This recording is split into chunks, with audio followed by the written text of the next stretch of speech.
बिस्मिल्लाहिर्रहमानिर्रहीम। अस्सलाम वालेकुम प्यारे दोस्तों, बहुत सारे लोग नाराज़ हो गए थे कि गालिब भाई आप YouTube से रिलेटेड कोई वीडियो अपलोड नहीं कर रहे हो, YouTube से रिलेटेड कोई इन्फॉर्मेशन नहीं दे रहे हो, कि कोई टिप्स नहीं दे रहे हो।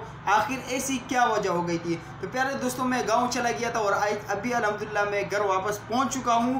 अभी मेरा तकरीबन तमाम तर फोकस जो होगा यूट्यूब के इंफॉर्मेशन की तरफ होगा, यूट्यूब के अपडेट की तरफ होगा। तो इंशाल्लाह अभी जो भी मालूमात होगी जिससे आपके चैनल को फ़ायदा पहुंच सकता है, मेरी कोशिश होगी कि वो आप लोगों के साथ शेयर करूं। वो तमाम तर मालूमात इंशाल्लाह मैं आप लोगों के साथ शेयर करूंगा।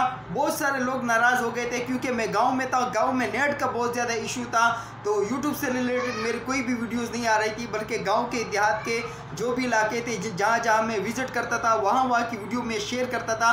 तो वो वीडियो भी आप लोगों ने बहुत ज़्यादा इंजॉय की होगी। लेकिन जो इस चैनल का जो मेन मकसद है आप लोगों की हेल्प करना, आप लोगों की रहनुमाई करना, चाहे वो किसी भी सूरत में हो, तो इंशाल्लाह वो मैं दोबारा कोशिश करूँगा कि उसका आगाज़ करूँ। तो गांव की वीडियोस को भी आपने बहुत ज़्यादा आप लोगों ने एंजॉय किया, उसके मज़े लिए। तो आप लोग जिन दोस्तों ने नहीं देखी तो प्यारे दोस्तों वो गांव की वीडियोस भी देख लीजिएगा, और इंशाल्लाह यूट्यूब से रिलेटेड बहुत अच्छी अच्छी मालूमात आप लोगों को इंशाल्लाह शेयर करने वाला हूँ। तो वीडियो को लाइक कीजिएगा, चैनल को सब्सक्राइब कीजिएगा। इंशाल्लाह मिलते हैं किसी नई वीडियो में, तब तक के लिए अल्लाह हाफिज़।